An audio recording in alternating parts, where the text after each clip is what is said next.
আমি আফছানা বলছি। তোমাদেরকে আজকে মা ছেলেকে নিয়ে যে ঘটনাটি বলবো, এই ঘটনা সাধারণত কেউ কাউকে বলে না। তাই যদি ভিডিওটি শেষ পর্যন্ত দেখো তোমাদের দাঁড়িয়ে যাবে। আমার নাম সুনীল কর্মকার। আমি বাগেরহাট জেলার রামপাল উপজেলার নন্দীগ্রামে থাকি। আমাদের বাড়ির ধার ঘেঁষে চলে গেছে এ অঞ্চলের বিখ্যাত কুমারখালী নদী এবং কয়েক কিলোমিটার দূরেই রয়েছে বিশ্বের সবচেয়ে বড় ম্যানগ্রোভ ফরেস্ট সুন্দরবন। আমাদের গ্রামটি ঠিক যেন ছবির মতো সুন্দর। নদীর পাড়ে ছনের একখানা ঘর এবং তাতে আমাদের সুখের সংসার। আমার বয়স 10, ভাইবোন কেউ নেই আমার। আমার বাবা ত্রিদীপ কর্মকার মূলত উত্তরবঙ্গের মানুষ। আমাদের পৈতৃক নিবাস ছিল দিনাজপুর জেলায়। তিনি আমার মাকে ভালোবেসে বিয়ে করেছিলেন। মায়ের বয়স তখন মাত্র 12 আর বাবার 19। বাড়িতে কেউ মেনে নেবে না বিধায় তিনি পালিয়ে বাংলাদেশের এই দক্ষিণাঞ্চলে চলে আসে। তাদের বিয়ে মেনে না নেয়ার অন্যতম কারণ আমার মা ছিল সম্ভ্রান্ত ধনী মুসলিম পরিবারের মেয়ে, কিন্তু বাবা ছিল সাধারণ হিন্দু পরিবারের সন্তান। তাতে করে দুই পরিবারের কোনো পরিবারই তাদের বিয়েটা মেনে নিত না, তা সহজেই অনুমেয় ছিল বাবার। তাই তার ভালোবাসাকে নিয়ে পাড়ি জমায় এই নন্দীগ্রাম অঞ্চলে। বাবা এখানে এসে মুসলিম পরিচয়ে মাকে নিয়ে থাকতে শুরু করে। কারণ হিন্দু মুসলিমের প্রকাশ্য বিবাহিত জীবন এ দেশের কোনো সমাজেই মেনে নেবে না, তাই এই মিথ্যার আশ্রয়। আমার মায়ের আসল নাম সৈয়দা সানজিদা বানু, কিন্তু বাবার নামটি পাল্টে ত্রিদীপ কর্মকার থেকে কাদের উদ্দিন রাখা হয় এবং তার 2 বছর পরেই তাদের ঘর আলো করে আমি আসি দুনিয়ায়। পৈতৃক পদবি কেউ ফেলতে চায় না বলে বাবা আমার নাম রাখে সুনীল কর্মকার, কিন্তু সবার মাঝে প্রকাশ করে সুনীল হাসান নামটি, যাতে সমাজের কেউ আমাদের হিন্দু পরিচয় টের না পায়। বাবা এভাবে সাবধানে বুদ্ধি করেই চলত সব জায়গায়। কিন্তু দুঃখের ব্যাপার হলো, ছোট্ট একটা ভুলের কারণে আমার বাবা বেশিদিন আমাদের সাথে থাকতে পারেনি, অকালেই চলে যেতে হয়েছিল তাকে। আমাদের নন্দীগ্রামে মানুষের বসবাস খুব কম। তখন অবশ্য দেশের জনসংখ্যাও অনেক কম ছিল। এত বড় বাংলাদেশের হাজার হাজার বর্গ কিলোমিটার জায়গা তখন ফাঁকা পড়ে আছে, বন জঙ্গলে আবৃত। সব জায়গায় চাষাবাদ করার মতো পর্যাপ্ত মানুষ তখন ছিল না। যেখানে অল্পবিস্তর বসতি ছিল তার আশেপাশেই মানুষ চাষাবাদ করে নিজেদের জীবিকা নির্বাহ করত। অত্যাধুনিক প্রযুক্তি, কৃষিবিদ্যা তখনও আসেনি এদেশে। তখন গরু দিয়ে হাল চাষ, ধান মাড়াই থেকে শুরু করে ঢেকিতে চাল কুটা, জাতা দিয়ে মসুরের ডাল ভাঙা হতো। আমার বাবা এই এলাকায় এসে শুরুর দিকে জীবিকা নির্বাহ করত মাছ বিক্রি করে। পাশেই নদী ছিল, সেখান থেকে বড়শি দিয়ে জাল টেনে বিভিন্ন কায়দায় একাই মাছ ধরে একাই বাজারে বিক্রি করত। তারপর ধীরে ধীরে তার কাজের বিস্তৃতি বাড়িয়ে বাড়ির আশেপাশের জমিতে মৌসুমি ফসল চাষ শুরু করে এবং আমার মা তাতে পূর্ণাঙ্গভাবে সহায়তা করতে শুরু করে। ধান চাষের ফলে আমাদের খাবারের অভাব কমতে শুরু করে। আমরা আস্তে আস্তে গবাদি পশু গরু ছাগলও পালতে শুরু করি। সবকিছু বেশ ভালোই চলছিল। এরই মধ্যে পাশের বাড়ির মজিদ বাবার সাথে বেশি ঘনিষ্ঠ হয় এবং সে বাবাকে বলে, পাশেই সুন্দরবন, সেখান থেকে হরিণ মারতে পারলে নাকি গঞ্জের হাটে অনেক চড়া দামে বিক্রি করা যায়। বড়লোক মানুষেরা নাকি শহর থেকে গাড়ি করে এসে হরিণের মাংস কিনে নিয়ে যায়। মজিদের কথা বাবার ভালো লাগে, সে রাতে মায়ের সাথে গল্পগুজব করে। আমি পাশে শুয়ে শুয়ে শুনি সব। তখন আমি বেশ ভালোই বড় হয়েছি, গ্রামের প্রাথমিক বিদ্যালয়ে ক্লাস 5-এ পড়ি। মা বাবার কথায় সায় দেয় না। যেমন আছি ভালো আছি, এই মজিদ লোকটারে আমার সুবিধার মনে হয় না, চোর বাটপাট ধরনের লোক। ওর থেকে তুমি সাবধান থাইকো। সুনীলের বাপ বাবা বলে, আরে তুমি থামো তো, সানজিদা পালায় আইসা সংসার গড়ছি, বাচ্চা পয়দা করছি। সাহস না থাকলে এমন কেউ করতে পারে না। তুমি আমার উপর বিশ্বাস রাখো, আমার কিছু হবে না।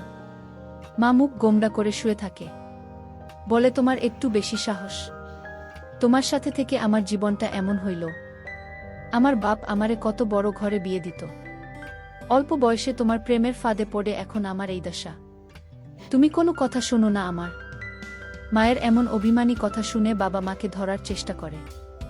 মা এক ঝটকায় নিজেকে ছাড়িয়ে ফেলে বলল, সুনীল, জায়গা আছে, চোখের মাথা খাইছো নাকি তুমি? ঘরে টিমটিমে হারিকেনের বাতি জ্বলছে। বাবা আমার দিকে ঝুঁকলো, আমি সাথে সাথে ঘুমের ভান ধরলাম।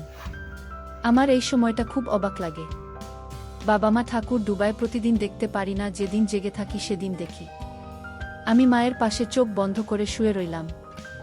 এবার আজ চোখে দেখি বাবা কাজ শুরু করে দিয়েছে। আমি একটু কাত হয়ে শুয়ে আধো আধো চোখ বুঝে সব দেখছিলাম। সকালে ঘুম থেকে উঠেই উঠান পেরিয়ে হেঁটে নদীর ঘাটে গেলাম। মাকে দেখলাম আমাদের ছনের ছোট পাকের ঘরে বসে রুটি বেলছে। তখন এপ্রিল মাস, গ্রীষ্মের পচা গরম, কিন্তু আজ আমি খুব সকালে উঠায় তেমন গরম লাগছে না, বরং উল্টো কেমন যেন একটা ঝিরঝিরে ঠান্ডা বাতাস। বেশ ভাল লাগছে আমার। নদীর ঘাটে বসে কয়লা দিয়ে দাঁত মাজছিলাম। বাতাস থাকলেও নদীতে তেমন ঢেউ নেই, বেশি ঢেউ কখনো থাকেও না বর্ষাকাল ছাড়া। দূরে দেখি কিনার বেয়ে একটা ছেলে ডুঙ্গা আসছে। তাল গাছের ভেলাকে এ অঞ্চলে ডুঙ্গা বলে। ডুঙ্গা বেয়ে ধীর গতিতে আমারই দিকে এগিয়ে আসছে আমার সবচেয়ে প্রিয় বন্ধু রাজা, ওর পুরো নাম রাজকুমার প্রামাণিক।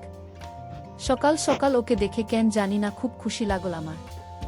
চিৎকার করে বললাম, কিরে রাজা তুই? রাজা তখন কাছে চলে এসেছে। বল, আজ ভোরে ঘুম ভেঙে গেছে, ভাবলাম একটু তোদের এখান থেকে ঘুরে যাই। রাজার বাড়ি এখান থেকে 2 কিলোমিটার দূরে হবে। ওদের বাড়িও নদীর পাড়ে। প্রতিদিন আমি ওকে স্কুলে যাওয়ার সময় ডেকে নিয়ে যাই। ওর আব্বা কাঠ মিস্ত্রির কাজ করে আর মা সবারই মায়ের মতো ঘর সামলায়। আমাদেরই মতো সংসার বলা চলে। ওর এক বোন আছে, ওর 5 বছরের বড়। স্কুলের সময়টা আমার রাজার সাথেই কাটে। ওদের ওখানে বিকালে ওর বয়সী যারা আছে খেলাধুলা করে। আমি কালেভদ্রে বিকালে ওদের ওখানে যাই মায়ের চোখ ফাঁকি দিয়ে। মা আমাকে দূরে কোথাও যেতে দেয় না, বলে বেশি দূরে যাবি না, গলাকাটা আছে। আমি পানি দিয়ে কুলকুচি করে বললাম, আয় রাজা, নাস্তা করবি চল।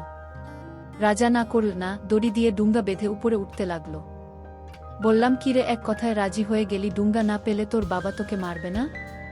রাজা ফিক করে হেসে দিয়ে বলল, আরে বাবা সূত্রাপুর গেছে, ঘর বানানোর কাজে আসতে দেরি হবে কয়দিন। ঘাট থেকে উঠে এসে দেখি মা শাড়ির আঁচল কোমরে পেঁচিয়ে উঠান ঝাড়ু দিচ্ছে। মা আমাদের দেখে বলল, মানিকরতন নাকি? যা, রুটি আর আলু ভাজি আছে, খেয়ে নে। আমি বললাম, বাবা কই? মা বলল, সে তো তোর মজিদ কাকার সাথে কই যেন গেছে। ওই শেষ, বাবা আর ফিরে আসেনি। মাকে বলে স্কুলে যায়নি সেদিন। সারাদিন রাজা আর আমি এটা ওটা খেলেছি, গল্প করেছি। আমার সবচেয়ে ভালো লাগতো মেয়েদের নিয়ে গল্প করতে। ওই বয়স থেকেই ধীরগতিতে জাগ্রত হয়, তা তখন জানা ছিল না, এখন জানি। রাজা নাকি ওর বোনকে হিচি করতে দেখেছে। মেয়েদের যে ছেলেদের চেয়ে আলাদা তা জানতাম, কারণ আমিও মাকে হিচি করতে দেখেছি। দিনের বেলা মা পায়খানায় যায় না, পাশেই একটা ঝোপগাছ ঘেরা জায়গায় কাজ সারে মা। আমি একদিন ঝোপের ওই পাশে সবজি গাছে পানি দিচ্ছিলাম, তখন দেখেছি। আমি আর মায়ের কথা বললাম না ওকে, মার কথা ওকে বলতে কেন জানি ইচ্ছা করল না আমার। মা বাড়ির পালানে কাজ করছিল, আমি আর রাজা ঘরে আমার চৌকিতে শুয়ে একে অপরের মেশিন ধরাধরি করছিলাম। এভাবে আমারও রাজার ঘুমের ঝিমুনি চলে এসেছিল। তখন জোরে আমার নাম করে কেউ মাকে ডাকল। ও সুনীলের মা।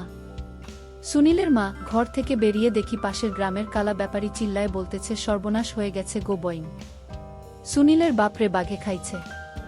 শুনে যেন বাজ পড়ল আমায় মাথায়। মা একটা চিৎকার দিয়ে মাটিতে পড়ে গেল। মায়ের চিৎকার শুনে আশেপাশে কয়েক ঘরের লোকজন এসে আমাদের উঠানে জড় হলো। সেদিন অঝরে কেঁদেছিলাম আমি আর মা। রাজা আমাকে ধরে রেখেছিল। তারপর অনেক দিন পার হয়ে গেছে। পরিস্থিতি অনুযায়ী আমারই ধরার কথা ছিল সংসারের হাল। কিন্তু অবাক ব্যাপার, টাকা উপার্জনের জন্য আমাকে কোনো কষ্ট করতে হয়নি। দৈবযোগে যেন টাকা আমাদের ঘরে আসলো। ভালোবাসার মানুষ চলে যাওয়ায় মা প্রচণ্ড দুঃখ ভারাক্রান্ত ছিল। তাই মা একদিন সিদ্ধান্ত নিল সে তার বাপের বাড়ি দিনাজপুর যাবে, তার পরিবারের কাছে। সেখানে 3 দিন থেকে আমরা পরে ফিরি। মা বেশ চালু ছিল, ক্লাস 6 পর্যন্ত পড়লেও লেখাপড়াটা চালিয়ে নেওয়ার মতো জানত মা। একা একা আমাকে নিয়ে চলে গেল সেই সুদূর দিনাজপুর। নানা বাড়িতে মাকে অনেকদিন পর দেখে একটা হুল্লোড় পড়ে গেছিল। পুরনো সব রাগ অনুরাগ ভুলে একটা আবেগী পরিবেশ তৈরি হয়েছিল। যদিও নানা আগেই মারা গেছে। নানি সব শুনে আমাদের তাদের কাছে পুরোপুরি থেকে যেতে বলল। আমার থেকে যাওয়ার ইচ্ছে ছিল, কারণ এতদিন নানা বাড়ির গল্প শুনেছি মায়ের মুখে, আজ নিজ চোখে দেখলাম তারা কত বড় লোক। কিন্তু পর মুহূর্তেই আমাদের বাড়ি, নদী, স্কুল, রাজার কথা মনে হতেই থাকার ইচ্ছেটা চলে গেল আমার। মা নানির প্রস্তাব পুরোপুরি নাকচ করল। সে সাফ জানিয়ে দিল সে তার স্বামীর তৈরি ভিটাতেই বাকি জীবন পার করবে। নানি বলল, যৌবন নিয়ে একা একা থাকবি কিভাবে রে সানজিদা, একটা বিয়ের ব্যবস্থা করি। সেদিন আমি নানির কথার গুরুত্ব না বুঝে মনে মনে রাগ হয়েছিলাম ঠিকই, কিন্তু কিছু বছর পরে সে কথার গুরুত্ব আমি বুঝতে সক্ষম হয়েছিলাম। নানির কথায় মা রেগে বলল, আমি আজই বাড়ি ফিরব। আসার সময় নানি মাকে 2 লক্ষ টাকা দিয়ে বলেছিল এটা রাখ, সুনীলের কাজে লাগবে। বাড়ি ফিরে গঞ্জের ব্যাংকে সেই টাকা রেখে তার সুদেই আমার আর মায়ের জীবন অনায়াসে চলছিল। এভাবে কেটে গেছে অনেক বছর। আমি এখন বড় হয়েছি, লম্বা হয়েছি অনেক, গালে দাড়ি গজাচ্ছে হালকা, নাকের নিচে প্রথম উদ্ভাসিত গোফের রেখা, চোয়াল ভেঙে গেছে। মেট্রিক পরীক্ষা দিয়েছি এবার আমি। মায়ের স্বপ্ন আমি যাতে লেখাপড়া করে অনেক বড় হই। আমি ছাত্র বেশ ভালো ছিলাম, তাই সেই লক্ষ্যেই এগিয়ে যাচ্ছি। আমার পরীক্ষা শেষ হয়েছে 1 মাসের মতো। সেই এপ্রিল মাস চলছে যে এপ্রিল মাসে বাবা মারা যায়। কেটে গেছে 6টি বছর। আমার বয়স এখন 16 আর মায়ের 30। আমি ছোটবেলায় একটু আধটু এদিক ওদিক যেতাম, কিন্তু বড় হওয়ার পর মায়ের নেওটা হয়ে যায়। তাকে বাজার করা থেকে শুরু করে নদী থেকে পানি উঠিয়ে দেয়া পর্যন্ত সব কাজে সাহায্য করি। এখন দীর্ঘ ছুটি চলছে, রাজা আসে মাঝে মাঝে আমাদের বাড়িতে। আমাদের বাড়ি এখন পাকা করেছি, টিনসেট বাসা, রান্নাঘর, বাথরুম আর 3টা রুম। মা একটায় থাকে, আমি একটায়, আর মাঝের রুমটা ফাঁকা থাকে। রাজা সময় সময় রাতেও থাকে আমার কাছে। আমরা দুইজন এক জায়গায় হলেই আদিম কল্পনার গল্প শুরু হয়। আজও মে মাসের এক অমাবস্যার রাতে ও আর আমি একসাথে। আমরা আমাদের প্রথমবার হাতের কাজ করার সেই স্মৃতি মনে করে হাসাহাসি করছিলাম। রাজা বলছিল ওর বোন কালো বিধায় আজও কোথাও বিয়ে দিতে পারেনি, ও নাকি ওর বোনকে সেদিন কাজ করে দিয়েছে। আমি শুনে খুবই অবাক হলাম। কিরে, কি বলছিস তুই, সত্যি? কিভাবে? রাজা বলল, হ্যাঁ রে আপা, আর আমি তো এক জায়গায় ঘুমাই, তো সেদিন রাতে হালকা আলোতে দেখি জামা পাল্টাচ্ছে। দেখে তো আমার টাস্কি খাওয়ার অবস্থা, পুরো ঘামে ভেজা, আমারও গরম লাগছে। ওইভাবে আপাকে দেখে গরম গেলাম, ভুলে ঝাঁপিয়ে পড়লাম। আপা বলল, কিরে রাজা, কি করছিস? আমি হিতাহিত জ্ঞান হারিয়ে সোজা বললাম, আপা আমি আর থাকতে পারতেছি না। আপা ঘুরেই আমার গালে ঠাস করে একটা চড় দিল। আমি বললাম, আপা ভাব নিও না, তুমি নিজে নিজে কাজ করো, আমি দেখেছি। আপা মনে হয় দ্বিতীয়বার ভাবল না, কারণ তার জোয়ার চলেছে। ব্যাস আর কি, শুরু করে দিলাম কাজ। আমি মন্ত্রমুগ্ধের মতো ওর বলা কথাগুলো শুনছিলাম। আমার ব্রেনের সেলগুলো উত্তেজিত হয়ে গেছে। রাজা ওর নিজের বোনকে কাজ করে দিয়েছে, ভাবা যায়। আমি চুপ করে শুয়েছিলাম। ব্যাপারটা আমি মেনে নিতে পারছিলাম না, কেন জানি। কিন্তু আমি অবাক হয়ে লক্ষ্য করলাম অবচেতনভাবে কেমন যেন একটা ভালো লাগা কাজ করছে। এটা মানতে আমার কষ্ট হচ্ছে ঠিকই, কিন্তু ব্যাপারটা ভাবলেই কেমন যেন গরম অনুভূতি হচ্ছে আমার। রাজা বলল, কিরে চুপ করে গেলি যে? আমি বললাম, একই করলি তুই? ও বলল, মেশিন আছে, কাজে লাগিয়েছি। তুই হাতের কাজ করে জীবন পার করে দে। কথাটা আমার গায়ে লাগলো।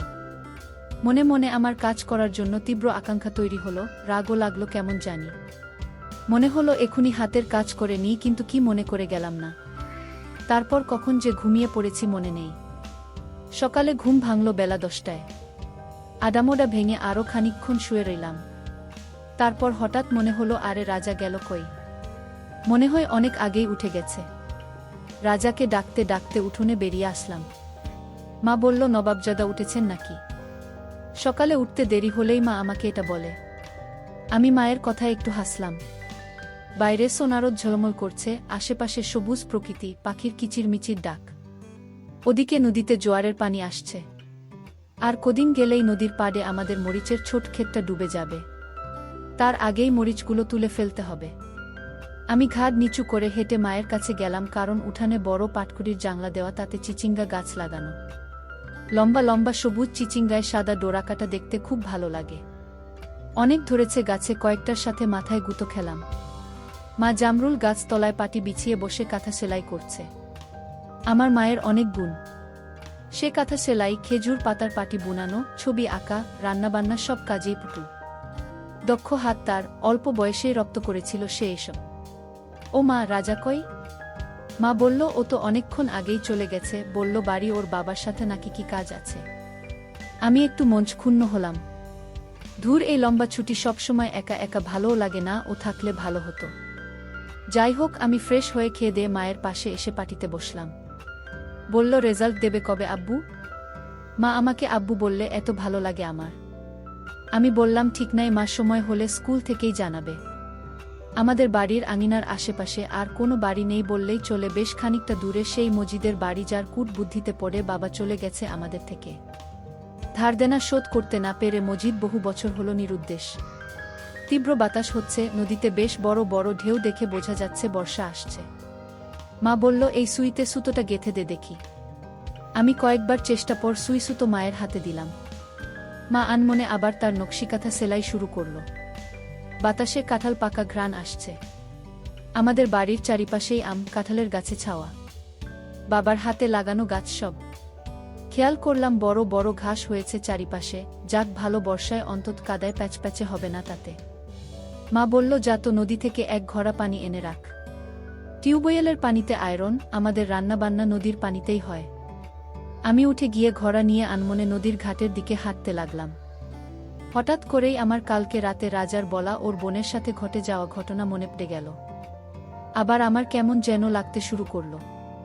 নদী কিনারার দিকে বালি, স্যান্ডেল খুলে রেখে বালি মাড়িয়ে নিচে নামলাম। ঘোড়াটা পাশে রেখে আশেপাশে তাকালাম। নদীর ওই পাড়ে কিছু দুরন্ত কিশোর ঢেউয়ের মধ্যে লাফালাফি করছে, এছাড়া আর কেউ নেই। আমি পানি এনে ঘোড়া রেখে আবার মায়ের পাশে পাটিতে গিয়ে বসলাম। একটু আধটু গল্প করতে লাগলাম। মা সব গুছিয়ে রেখে বলল, ঘরে নিয়ে যাস, দেখি রাখতে যাই। মা উঠল, হেঁটে চলে যাচ্ছিল, ঠিক তখনই আমার মাথাটা ঝাঁত করে ঘুরে উঠল দোলুনি দেখে। মা হেঁটে যতক্ষণ না ঘরে ঢুকছিল তাকিয়ে রইলাম। মায়ের হাঁটাও যেন একটু অন্যরকম আকর্ষণ করল আমাকে। মা ঘরে ঢোকার পর মুহূর্তেই আমার মাথার ঘোর কাটল। হায় রাম, আমি কি ভাবছিলাম! আমি নিজেকে ধিক্কার দিলাম, ঘৃণা হলো নিজের উপর। জন্মদাত্রী মমতাময়ী মাকে নিয়ে এসব চিন্তা মাথায় আসা ঘোর পাপ। হে ভগবান, ক্ষমা করো আমাকে। এ দেশে বর্ষা আসে জুলাই মাসে। এখন আষাঢ়ের শেষ দিক, কিন্তু শ্রাবণের মতো সারাদিন অঝোর ধারা। ঝুম বৃষ্টিতে টিনের চালের অসাধারণ শব্দ শুনতে কার না ভালো লাগে। বেশিরভাগ সময় বাইরে ভেজা প্রকৃতি আর প্যাচপ্যাচে কাদামাটি থাকে। এসব অবশ্য একদম ভালো লাগে না আমার। তাই ঘোর বর্ষায় ঘরে থাকতেই ভালো লাগে। নদীর পানি বেডে ফুলে উঠেছে। আমাদের উঠোনের কাছাকাছি চলে এসেছে প্রায়। ওখানেই গোসল করি, মাও নিজে যেয়ে করে পানি তুলে দিতে হয় না এখন। এমনই একদিন দুপুরের খাবার খেয়ে রিল্যাক্স মুডে দরজায় চেয়ার পেতে বসে মুহাম্মদ জাফর ইকবালের লেখা হাতকাটা রবিন কিশোর উপন্যাসটা পড়ছিলাম। দস্যি ছেলেদের দুর্ধর্ষ ডাকাত দলের পিছনে ধাওয়া করা টান টান উত্তেজনাপূর্ণ উপন্যাস আমাকে আলোড়িত করছিল। মাথা তুলে বাইরে তাকালাম, দেখি মা কাজবাজ সেরে নদীর কিনারায় গোসল করছে। আমি আবার উপন্যাসে মগ্ন হলাম। পৃষ্ঠার পর পৃষ্ঠা পড়ে যেতে লাগলাম। আবার মুখ তুলে তাকিয়ে দেখি মা হেঁটে আসছে ঘরের দিকে। মা কাছাকাছি আসার পর তার দিকে তাকিয়ে আমার মাথাটা আবার ঝাঁত করে ঘুরে উঠল সেদিনের মতো। শক্ত হয়ে গেল। সন্ধ্যা হয়ে এসেছে। মা বল, হ্যারিকেন আর কুপিতে কেরোসিন ঢেলে জ্বালাতো আব্বু। আমি মায়ের আদেশ পালন করলাম।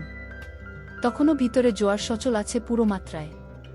মায়ের দিকে তাকালেই উঠলে উঠছে আমার শরীরের মধ্যে। কাজ করে দিতে মন চাচ্ছে। রাতের খাওয়া শেষ করে আমি নিজের রুমে শুতে গেলাম। অনেকক্ষণ শুয়ে থেকে একটুও ভালো লাগছিল না। ভাবলাম যাই হয় হবে, আজকে মায়ের পুকুরে ঠাকুর ডুবাবই। আমি উঠে মায়ের রুমে গেলাম। মাকে ডাকলাম, মা। মা বল, কি হয়েছে রে? আমি অম্লান বদনে মিথ্যা কথা বললাম, কেমন যেন ভয় লাগছে মা তোমার কাছে শুব। মা বলল, ঠিক আছে আয়। আমি তো এই সুযোগটার অপেক্ষায় ছিলাম।